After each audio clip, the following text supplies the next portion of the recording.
Have you ever felt like you're the main character in a movie directed by everyone else? You're in a mirror maze and each pane whispers, "What will they say if you step out of line?" That question hangs in the air like a noose around your dreams, and maybe you feel it tightening with every heartbeat. Picture yourself at a crossroads, a high school graduation, a job interview, or a late-night idea scribbled on a napkin, heart pounding as you wonder, "If I choose this path, will they think I'm crazy?" You might remember a moment when a passion stirred inside you, maybe an idea to start a business or pursue an art form, only to feel your own voice drown in the din of other people's expectations. Perhaps you sat alone late at night, staring at a half-written novel or a business plan, and that familiar fear rose up. People will judge me if I fail, if I change paths, if I let them see the real me. We've all been there, carrying that sinking, anxious feeling in the pit of our stomachs. Here's the truth on the table. Caring too much about what others think can put a heavy chain on your feet. It can freeze you mentally, keeping you stuck on the same spot instead of moving forward. This concern, constantly tuning into the static of public opinion, is exactly what keeps you from becoming who you truly could be, both in your mind and in your wallet. In other words, every time you worry about what will they say, you bury a piece of your own potential.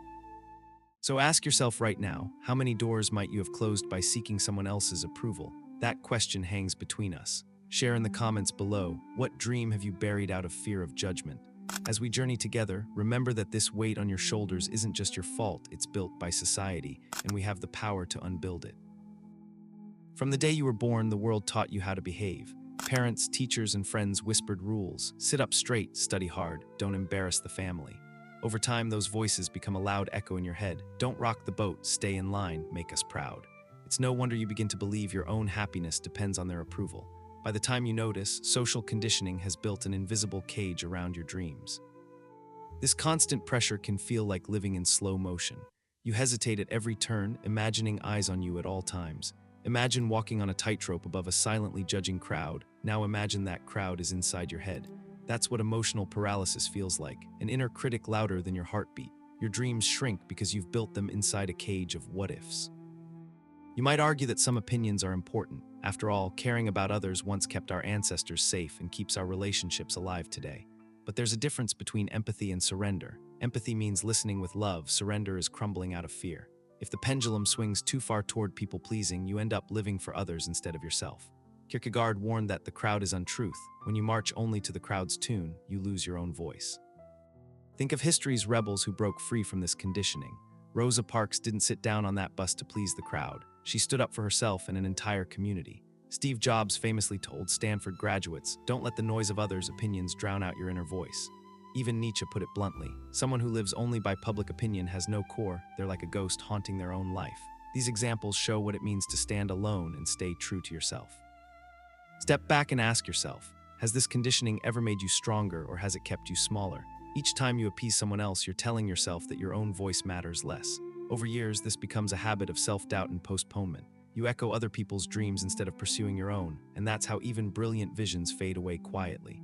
The pain of pleasing everyone else is real, a slow burn that can eat away at your confidence. Some people might say, just brush it off, don't worry about others. But that's easier said than done. Judgment anxiety is deeply ingrained. Your brain treats a mild embarrassment like a lion attack. Overcoming it isn't about flipping a switch, it's about understanding that social conditioning rewired your fears. Recognize this paralysis for what it really is, a false safety system. Only then can you begin to dismantle it and reclaim your life. Up to now, we've talked about the mental weight of others' opinions, but this habit digs deep into your wallet too. When you care more about fitting in than about following your financial dreams, growth stalls. Maybe you've kept a steady paycheck job even though a business idea was brewing, simply because it felt safer and nobody in your family wanted you to take a risk. Or maybe you held off asking for a raise because you didn't want to seem greedy. Each time you choose comfort over challenge, you sacrifice a bit of your future potential. Financial success often requires bold moves that outsiders might question. Investing in yourself, starting a side hustle, or learning a new skill can feel terrifying when that voice in your head whispers, "What will they think if I fail?" Meanwhile, most people dutifully run on career hamster wheels, clocking hours, buying the latest gadgets to fit in, chasing promotions because everyone else is. It's a sea of suits and identical houses on a street, a real crowd metaphor. Each avoided move just reinforces that cautious voice in your head. Philosophy offers a different perspective on wealth and approval. The Stoics taught that true wealth is an inner state, not a number in your bank account. Marcus Aurelius observed the irony that we love ourselves most, yet often give more weight to others' opinions than our own well-being. Epictetus even said, "Wealth consists not in having great possessions, but in having few wants." If you define success on your own terms instead of by social standards, you might start seeing opportunities you ignored under the old rules. Now picture a mirror scene. You stand before a mirror. Do you recognize the person staring back, or is it a mask shaped by others' expectations? Behind you plays a rat race animation. Thousands of shadowy figures running, chasing a carrot on a stick, never questioning why they run. In one frame, the crowd rushes off a cliff because the person in front leapt, a lot like investors piling into a bubble without checking where the ground is. In the next frame, one person steps back, takes a breath, and calmly charts a different path. Stop and reflect. What have you given up in the name of acceptance? Maybe it was a chunk of savings spent on keeping up appearances, or that side project you shelved because you feared disappointing your family. Maybe it was simply your peace of mind, staying late at work or saying yes when you wanted to say no. Each compromise might have felt small, but together they've built a silent barrier between you and true prosperity. Acknowledge it, and you'll see how much potential was locked away by living someone else's script. It's not easy to unlearn these lessons. The world is a mirror that often distorts your reflection, but the first step to breaking free is seeing clearly. What dream have you buried out of fear? Now extend that question. What financial move would you make if that fear vanished? What step could you take tomorrow if you truly believed in your own direction? The road won't be smooth, fear will lurk at the edges. But remember, even the Stoics embraced hardship. Each small step you take will build a new habit of courage, and before long, what once felt impossible will feel ordinary. True transformation starts when you stop pointing fingers outward and start taking radical ownership of your life. It's the moment you realize, no one will live this life for me. Every habit, every financial decision, every late-night doubt, it's on you to navigate them. This ownership can feel like stepping into a warrior's arena without armor. Exposure is scary, but there's power in it. You become the hero of your own story instead of just an extra in someone else's. What does that look like in practice? It begins with mindset shifts and daily rituals that reinforce the new story you're writing. Each morning, before the world speaks, remind yourself of who you want to be. Journaling can help here. Write down the values and goals that resonate with you, not the ones handed to you by others. Marcus Aurelius started each day by preparing his mind. He would ask himself how to act with virtue and courage despite what others do. You might adopt a mantra like, "I live for myself, not for others' applause." Look at the thinkers and leaders who exemplified this. Nietzsche envisioned the Übermensch, the one who creates his own values beyond the herd. Emerson preached self-reliance. "Trust thyself," he wrote, "because inside you is the divine." Consider figures like Harriet Tubman or Gandhi, who faced immense pressure but followed an inner calling anyway. Even today, our heroes are those who dared to follow their own callings. Entrepreneurs who built billion-dollar companies despite ridicule, or artists who released raw, honest work that defied convention and later became beloved. Of course, obstacles will rise. Fear is the first gatekeeper. Fear of failure, of disappointing family, of isolation.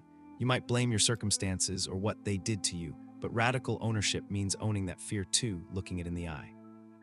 Imagine it as a dragon on your path. Facing it directly takes courage, but it cannot break you unless you let it. You remind yourself, "I feel this fear, but I act anyway." As you adopt this mindset, the payoff begins to show, often subtly at first. Decisions become easier, asking for what you deserve, stepping into new roles, even leaving toxic situations. You become less reactive and more intentional. In time, detachment from others' noise brings serenity. The Stoics taught that a person's happiness depends on their own judgments, not outside approval, and living this way proves it. The long-term gains are vast. True confidence from self-reliance, wealth built on your values, and a life that feels truly your own. Here are a few practices to solidify this shift. Meditate on your values each morning, journal about what really matters to you, and set small daily challenges outside your comfort zone, like speaking up in a meeting or trying a new skill. Surround yourself with reminders, quotes, images, or affirmations that reinforce the philosophy you choose. And remember, even when you stumble, gently bring your focus back to yourself. What did I learn? How can I improve? Each step away from the herd and toward the life you want is worth the effort. Living a self-determined life carries profound philosophical implications. Thinkers like Sartre and Kierkegaard remind us that existence precedes essence. You're born without a pre-written purpose and must give your life meaning. Kierkegaard famously challenged people to become who you are, rather than lose themselves in the crowd. When you center your life on yourself, each choice becomes an act of creating purpose. You're no longer reading from someone else's script, but writing your own story. This shift transforms everything about meaning and fulfillment. Instead of asking, "What do they expect of me?" you ask, "What resonates with me?" If you live for others, life can feel hollow, like wearing clothes that don't fit. But when you live according to your own nature, even simple actions feel significant. Your work and relationships align with your true values. You're no longer climbing someone else's ladder of success, but building your own path toward genuine satisfaction.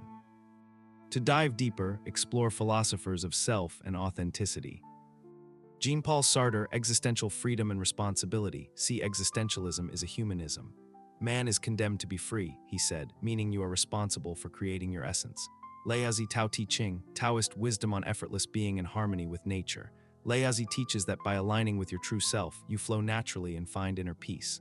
Ralph Waldo Emerson, the American transcendentalist of self-reliance. In Self-Reliance, he wrote, "Trust thyself," arguing that every heart vibrates to its own truth. These thinkers and many others can guide you toward living a life that is truly your own, a life of authenticity, purpose, and fulfillment. We've journeyed through the maze of other people's expectations and found the exit, radical self-acceptance. You saw how social conditioning can keep you small, mentally and financially, and how living by your own rules unlocks growth and freedom. We talked about Stoic wisdom, psychological traps, and paths blazed by courageous individuals who refuse to be defined by others. If there's one thing to take away, let it be this: your life is yours alone, and the power to change it lies within you. Remember, you are not alone in this struggle. Many have stood where you stand, torn between the comfort of conformity and the pull of their own truth. Others' approval is not the measure of your worth. What matters is that you start taking steps, however small, toward an authentic life. Even a single honest sentence or choice for yourself is a victory against that invisible crowd. Each time you choose you become stronger mentally and financially. Now I'd love to hear from you. What resonated most in this message, and what step will you take today to live for yourself instead of others? Drop a comment below and let's support each other. This video moved you, please like it and share it with someone who needs these ideas. Your own story of breaking free could inspire them. Together, we can build a community of people who value authenticity and encourage one another. I'll leave you with a final question. If you had 1 year free from fear of judgment or failure, what would you pursue? What dreams would you finally chase if the only opinion that mattered was your own? Start moving in that direction with confidence. You have the strength to make it real.